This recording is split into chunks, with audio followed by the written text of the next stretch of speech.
제가 이제 다른 효에서도 말씀을 드렸지만 하라기수에서 형벌이라는 글자가 나오면 일단 소송을 하고 또는 법적인 어떤 문제가 있어서 잡혀 묶이고 경찰서를 들락거리게 되고 구속이 되고 이런 것들이 반드시 일어나요.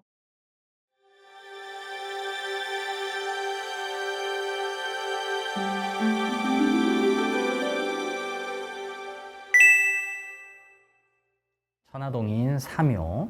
사묘는 숲에서 엎드린 병장기라 그 높은 언덕에 올라 새해를 일어나지 못한다. 군인들이 병장기를 들고 매복을 했어요. 이기려고. 근데 3년 동안이나 매복을 하고 그 자리를 떠나지를 못하는 거예요. 매복을 해서 내가 언젠가 이길 거야 라고 하는데 능력이 안 되는 것은 알고 있다, 이런 말입니다. 상전이 말하기를 숲에서 엎드린 병장기는 대적이 강에 서고 새해를 일어나지 못하니 안전히 다닐 수 있겠는가. 본문을 봅니다. 하라기수가 시작되는 거죠.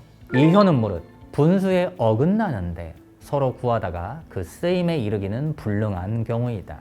분수가 아닌데 라고 해도 되는데 분수에 어긋난다는 것은 배신과 부정한 일이 일어나는 효다라는 것을 암시를 하고 있는 거예요.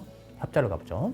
협자는 강함을 좋아하고 권세에 쾌하며 앞에서 욕심껏 하고 뒤에도 욕심껏 한다. 뜻하고 향하나 한결같지 않고 많이 놀라고 많이 근심하며 욕심껏 하는데 막 나아가는데 생각처럼 잘 안 되는 거죠, 이제. 그래서 근심하고 많이 놀라고 많이 근심. 왜 많이 놀라고 많이 근심하냐? 자기 뜻대로만 하기 때문에 그래요. 욕심이 많고. 그러니까 그만큼 놀랄 일이 많이 생기는 거. 근심할 일이 많이 생기는 거.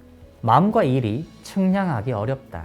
혹 하급의 관리가 된다. 혹은 군인과 병사가 된다. 혹은 풀이 우거진 밭을 가는 선비가 된다.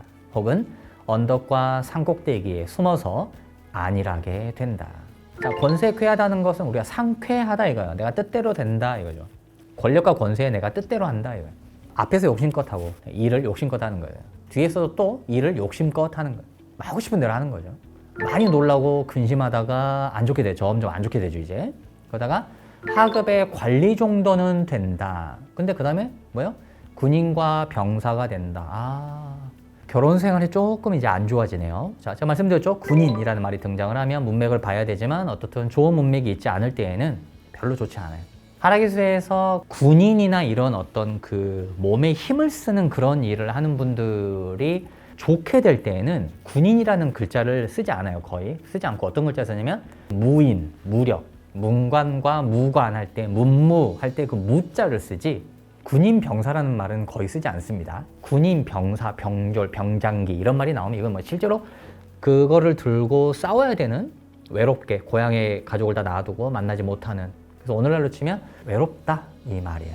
또 뭐겠어요? 몸을 쓰는데 좀 조심해서 쓰셔야 된다 이런 말이기도 합니다. 사회에서 이렇게 육체적인 어떤 힘을 함부로 쓰면 좀 안 좋아질 수 있잖아요. 그래서 그런 걸 좀 조심하셔야 된다 이런 의미들이 있습니다. 풀이 우거진 밭을 가는 선비가 된다. 자연인 그 TV, 자연인에 나오셨던 그런 산속에 이렇게 집 짓고 사시는 분들이 있잖아요. 그런 느낌의 그 어감이에요. 언덕과 산 꼭대기에 숨어서 안일하게 된다. 자, 불협자로 가보죠. 불협자는 방자하고 넘쳐서 어긋나게 되고 법을 희롱하고 의를 거스린다. 의로움을 거스린다. 정의로운 거를 내가 안 한다 이거예요. 또 의리를 배신한다 이것도 되는 거예요. 이 의자가 이제 의리, 의로움 다 되거든요. 거스른다, 배신한다, 법을 어겨버린다 이거예요. 법을 희롱한다는 게 뭐냐면 법을 이렇게 무시한다 이거거든요. 자, 그렇게 되면 어떻게 됩니까? 잡히겠죠. 그래서 어떻게 돼요? 심하면 재앙을 부르고 형벌을 만나나. 안 좋네요. 형벌을 만난다. 잡혀 묶인다 이거죠. 후회까지는 이르지 않는다. 보통 이제 이 문장을 읽을 때 후회는 이르지 않는다 하는 게 좀 나아진다 이렇게 읽을 수 있는데, 또 이걸 어떻게 또 읽을 수 있냐면 재앙을 부르고 형벌을 만나는데 후회를 안 한다 이렇게도 읽을 수가 있어요. 이르지 않는다는 게 이제 그 두 가지 뜻이 다 있기 때문에 이렇게 번역을 했는데, 후회를 안 할 정도로 그렇게 약간 좀 자기 멋대로 한다 이렇게 갈 수가 있는 거 좀 조심하셔야 됩니다. 그래서 제가 이제 다른 효에서도 말씀을 드렸지만 하라기수에서 형벌이라는 글자가 나오면 일단 소송을 하고 또는 법적인 어떤 문제가 있어서 잡혀 묶이고 경찰서를 들락거리게 되고 구속이 되고 이런 것들이 반드시 일어나요. 하라기수의 적중률을 제가 이제 굳이 설명을 드리지 않아도 놀라울 정도로 잘 맞기 때문에 정말로 조심해 주시면 좋겠습니다.